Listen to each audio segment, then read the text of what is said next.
नमस्कार दोस्तों, स्वागत है आपका आपके अपनी चैनल वॉइस इंस्पायर्ड पर। समस्या में ही समाधान है। यह एक ऐसा मंत्र है जिसे हम सभी ने कहा है या सुना है, लेकिन क्या यह सच है?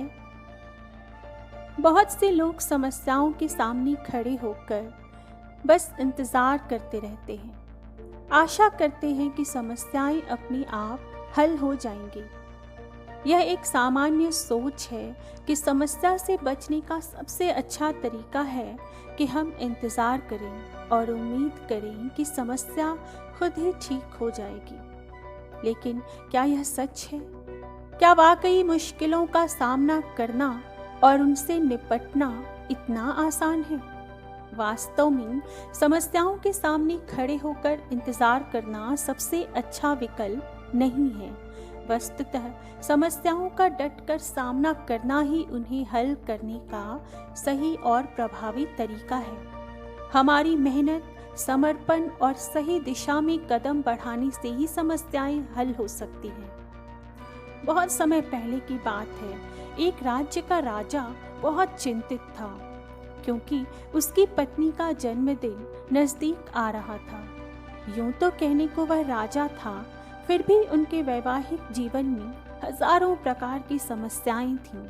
अतः राजा जन्मदिन पर अपनी पत्नी को एक ऐसा उपहार देना चाहता था ताकि उनके जीवन में जो दुख है वह कम से कम उस दिन के लिए तो दूर चला जाए। वह अपनी पत्नी को खुश करना चाहता था, किंतु आपने देखा होगा कि यह कार्य बहुत ही मुश्किल है, क्योंकि हम आज तक किसी को खुश नहीं कर पाए। हम चाहे लाख कोशिशें ही क्यों न कर लें, लेकिन हम कभी किसी को खुश नहीं कर पाते, क्योंकि यह खुशी हमारे पास नहीं है और ना ही सामने वाले के पास है। जो हमारे पास है ही नहीं, वह हम किसी और को कैसे दे सकते हैं? अर्थात अगर आपको किसी दूसरे को खुशी देनी है तो सबसे पहले आपको खुद खुश होना होगा, आपको खुश महसूस करना होगा, अर्थात वह खुशी आपके पास होनी चाहिए, तभी तो आप किसी और को खुश रख सकते हैं। खैर, एक दिन राजा ने सभी दरबारियों को दरबार में उपस्थित होने का आदेश दिया और राजा ने सभी से सुझाव मांगा कि आखिर वह किस प्रकार अपनी पत्नी को जन्मदिन पर खुश कर सकता है।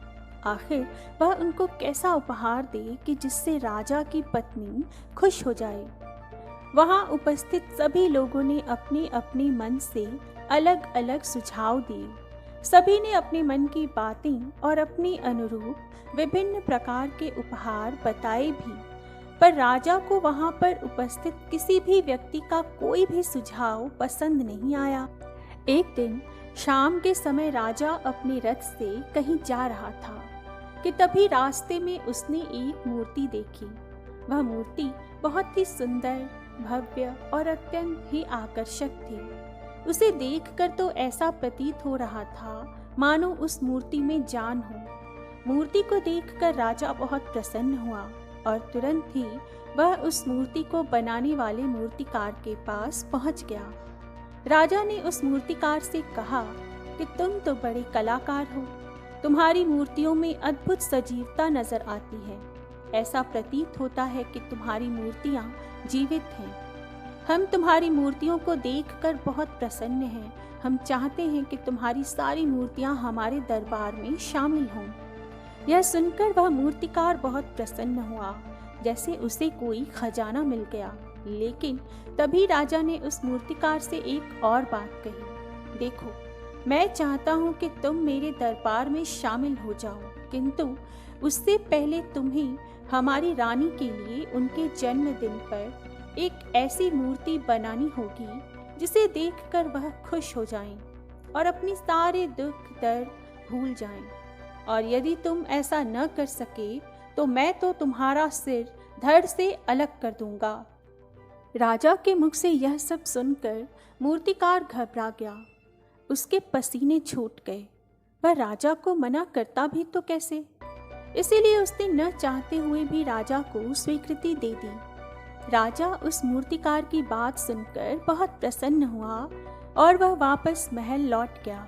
लेकिन उधर दूसरी तरफ वह मूर्तिकार, जो अब तक बहुत प्रसन्न रहता था, अपने मन से मूर्तियां बनाया करता था, जो हमेशा खुश रहता था, अब वह दुखी हो गया था तथा गहरे दुख में चला गया था। डर के कारण उसने रानी की मूर्तियां बनानी शुरू तो कर दी, पर वह जो भी मूर्ति बनाता था, उस मूर्ति को देखकर ऐसा प्रतीत होता था मानो मूर्ति बहुत दुखी है, उसे किसी प्रकार का दुख है।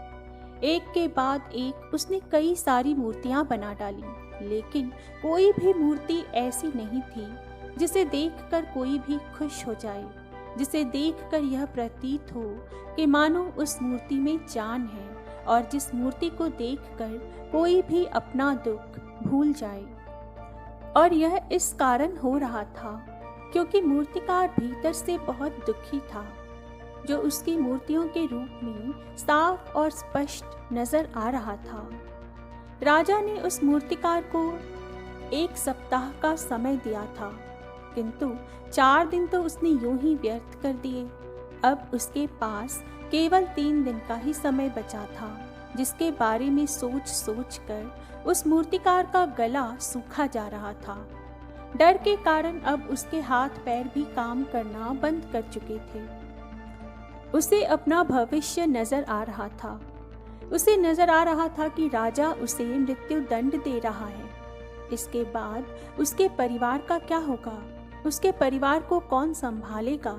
यह सब सोच सोच कर उस मूर्तिकार का मन बैठा जा रहा था।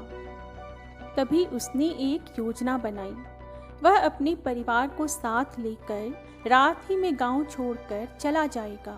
यह सोचकर वह तुरंत घर लौटा। उसने सारा सामान बांध लिया, अपनी पत्नी और अपने बच्चों को भी तैयार किया। पर जैसे ही वह घर से निकलने वाला था कि तभी उसने देखा कि राजा के सिपाही वहां पर तैनात हैं। यह देखकर वह मूर्तिकार और भी घबरा गया। वह समझ नहीं पा रहा था कि आखिर वह क्या करे। यदि वह यहाँ से भागने की कोशिश करता है और पकड़ा जाता है, तो राजा उसके साथ साथ उसके परिवार को भी मृत्युदंड दे देगा। वह कुछ समझ नहीं पा रहा था, अतः वह जमीन पर बैठ गया और रोने लगा और अपनी पत्नी से बोला, अब से तुम्हें ही हमारे बच्चों का ख्याल रखना होगा। मेरा और तुम्हारा साथ यहीं तक था, क्योंकि राजा ने जिस प्रकार की मूर्ति बनाने का मुझे आदेश दिया है, मैं उस प्रकार की मूर्ति नहीं बना पा रहा, जिस कारण राजा मुझे मृत्यु दंड दे देंगे। वह मेरा सिर धड़ से अलग कर देंगे और उसके बाद तो तुम्हें बच्चों का ख्याल रखना ही होगा। इतना कह कहकर वह जोर जोर से फूट फूट कर रोने लगा। देखते ही देखते रात बीत गई। अगले दिन सुबह सुबह उस मूर्तिकार के दरवाजे पर एक बौद्ध गुरु भिक्षा मांगने आए। मूर्तिकार ने उन्हें भिक्षा लाकर दिया तो वह बहुत परेशान दिख रहा था, जिसे देखकर गुरुदेव ने उस मूर्तिकार से कहा, बेटा, हमारे जीवन में दुख और सुख तो आते ही रहते हैं। हमारे जीवन में दुख और समस्याएं तो होती ही हैं, किंतु सभी दुख और समस्याओं का निवारण भी होता है, किंतु हम केवल दुख और समस्याएं ही देखते हैं। उन दुख और समस्याओं के छिपे समाधान या निवारण को हम कभी नहीं देख पाते। यदि तुम ध्यान से देखोगे तो हर समस्या का समाधान और हर दुख का निवारण भी है। मैं यह अच्छी तरह जानता हूँ कि तुम यहाँ से अपनी पत्नी और अपने बच्चों को लेकर भाग जाना चाहते थे, किंतु ऐसा हो नहीं सका। उस मूर्तिकार ने जब गुरु के मुख से यह सब बातें सुनी तो वह उनके चरणों में जा गिरा और हाथ जोड़कर उन गुरुवर से बोला, हे गुरुवर, आप ही बताइए कि मैं क्या करूं। राजा ने मुझे मूर्ति बनाने का आदेश दिया है, किंतु मैं चाहकर भी मूर्ति नहीं बना पा रहा, और यदि मैंने मूर्ति नहीं बनाई तो राजा मुझे मृत्यु दंड दे देंगे। उसके बाद मेरे परिवार का क्या होगा? उनका ख्याल कौन रखेगा? तब गुरुवर उस मूर्तिकार से कहते हैं, बेटा, आंख बंद कर लेने से कुछ नहीं होने वाला, क्योंकि दुख और समस्याएं तो वहीं की वहीं खड़ी रहती हैं। ध्यान देने और कर्म करने से सब कुछ बदल जाता है। यदि तुम केवल आंख बंद करके यह सोचोगे कि तुम्हारी समस्याएं चली जाएंगी, तो ऐसा कभी नहीं होगा। इतना कहकर उन गुरुवर ने उस मूर्तिकार के कानों में कुछ कहा और उसके बाद वह वहां से चले गए। उन गुरु के वहां से चले जाने के बाद वह मूर्तिकार महल गया, जिसे देखकर राजा ने उस मूर्तिकार से कहा, लगता है समय से पहले ही तुमने एक अद्भुत मूर्ति तैयार कर ली है। बताओ वह मूर्ति कहाँ है, मैं भी उसे देखना चाहता हूँ। इस पर मूर्तिकार ने जवाब देते हुए कहा, महाराज, अभी तक मैंने वह मूर्ति तैयार नहीं की है, परंतु आपके दिए हुए समय तक मैं अवश्य ही वह अद्भुत मूर्ति तैयार कर लूँगा। लेकिन उसके पहले मेरा एक बार महारानी से मिलना बहुत आवश्यक है, अन्यथा वह अद्भुत मूर्ति तैयार नहीं हो पाएगी। राजा ने उस मूर्तिकार की सारी बातें ध्यानपूर्वक सुनी और उसके बाद राजा ने मूर्तिकार को महारानी से मिलवाया।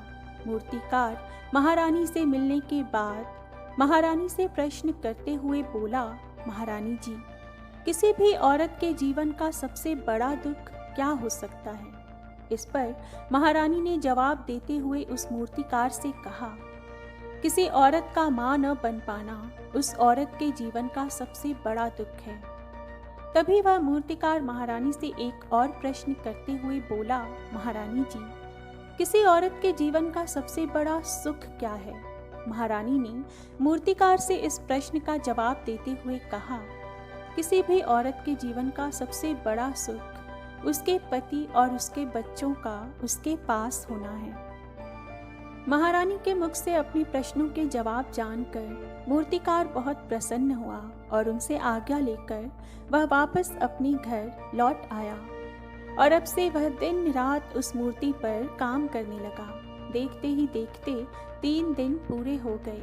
आखिरकार महारानी के जन्म दिवस वाले दिन वह मूर्तिकार उस मूर्ति को लेकर राजमहल पहुंचा।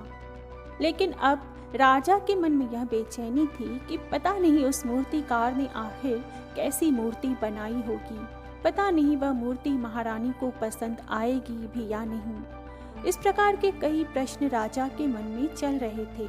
राजा के मन की बेचैनी लगातार बढ़ती ही जा रही थी। लेकिन उधर दूसरी तरफ राजा को उस मूर्तिकार पर पूर्ण विश्वास भी था, क्योंकि राजा ने पहले ही उस मूर्तिकार के हाथों की कला देखी थी। इसलिए एक तरफ उनके मन में यह भी विचार चल रहे थे कि उस मूर्तिकार ने जरूर ही अद्भुत मूर्ति बनाई होगी। मूर्ति सफेद कपड़ों से ढकी हुई थी। तभी राजा ने मूर्ति की ओर इशारा करते हुए रानी से कहा, यह आपका जन्म दिवस का तोहफा है, इसे कबूल करें। उसके बाद रानी ने अपने हाथों से उस मूर्ति पर से वह सफ़ेद कपड़ा हटाया और उस मूर्ति को देखते ही रानी की आंखों से आंसू बहने लगे। यह देखकर राजा को ऐसा प्रतीत हुआ कि मानो महारानी को यह मूर्ति पसंद नहीं। इसलिए राजा ने तुरंत ही क्रोधित होकर अपने सिपाहियों को आदेश दिया और उस मूर्तिकार को बंदी बनवा लिया। लेकिन तभी महारानी ने राजा से कहा, रुकिए, इस मूर्तिकार ने तो मेरा दुख और सुख एक ही मूर्ति में निकाल दिया है। इस मूर्ति में मेरे पति मेरे साथ हैं और मेरी गोद में मेरा बच्चा है। इससे सुंदर मूर्ति मैंने आज तक नहीं देखी। ये तो बहुत ही लाजवाब है, अद्भुत है। इससे सुंदर तोहफा मेरे लिए और कोई हो ही नहीं सकता। काश ऐसा मेरे जीवन में वास्तव में हो जाए। मेरे पति भी मेरे साथ हों और मेरे हाथों में मेरा बच्चा हो। महारानी की ये सारी बातें सुनकर और मूर्ति को देखकर राजा को अपनी गलती का एहसास हुआ। राजा अपनी प्रजा और अपने साम्राज्य की देख रेख में इतना व्यस्त रहता था कि वह कभी अपनी पत्नी को समय नहीं दे पाता था, जिस कारण राजा की आंखों से आंसू बहने लगे और दरबार में उपस्थित सभी लोग वह मूर्ति देखकर हैरान रह गए। आज तक किसी ने भी इतनी सुंदर और ऐसी जीवंत मूर्ति नहीं देखी थी, जिसमें सुख और दुख एक साथ नजर आ रहे हों। उसके बाद उस राजा ने उस मूर्तिकार को रिहा करवाया और उसे ढेरों इनाम दिए और उसे अपने राज दरबार में जगह भी दी। उस मूर्तिकार ने इनाम तो स्वीकार कर लिया, परंतु राज दरबार में उसने जगह नहीं ली और हाथ जोड़कर राजा से बोला, हे महाराज, मेरी आपसे विनती है, आपने मुझे चेतावनी दी कि यदि मैं यह मूर्ति नहीं बना सका तो आप मुझे मृत्यु दंड दे देंगे, किंतु मैं आपसे बस इतना ही कहना चाहता हूँ, हम में से चाहे कोई भी प्राणी क्यों न हो, सभी के प्राण उतने ही कीमती हैं जितना कि स्वयं आपके या महारानी के हैं। इसीलिए किसी को भी बिना दोष के दंड नहीं देना चाहिए। मेरी पत्नी ने मुझसे कहा था कि राजा की दोस्ती और दुश्मनी दोनों ही अच्छी नहीं है, इसलिए मुझे आपके राज दरबार में कोई स्थान नहीं चाहिए। मैं अपनी छोटी सी दुनिया में बहुत खुश हूँ। मैं अपने छोटे से परिवार के साथ बहुत खुश हूँ। मैं आज तक जो करता आया हूँ मुझे पसंद है और मैं अपने पूरे जीवन केवल वही करना चाहता हूँ। मैं जैसा हूँ, जिस हाल में हूँ, मुझे बहुत प्रसन्नता है कि मैं आज इतना खुशहाल इंसान हूँ। अब मुझे आज्ञा दीजिए। और इतना कहकर वह मूर्तिकार वहाँ से चला गया। आशा करती हूँ आप सबको यह कहानी अच्छी लगी होगी। प्लीज़ मेरे चैनल को सब्सक्राइब करें और मेरे वीडियोस को लाइक और शेयर करना ना भूलें। धन्यवाद।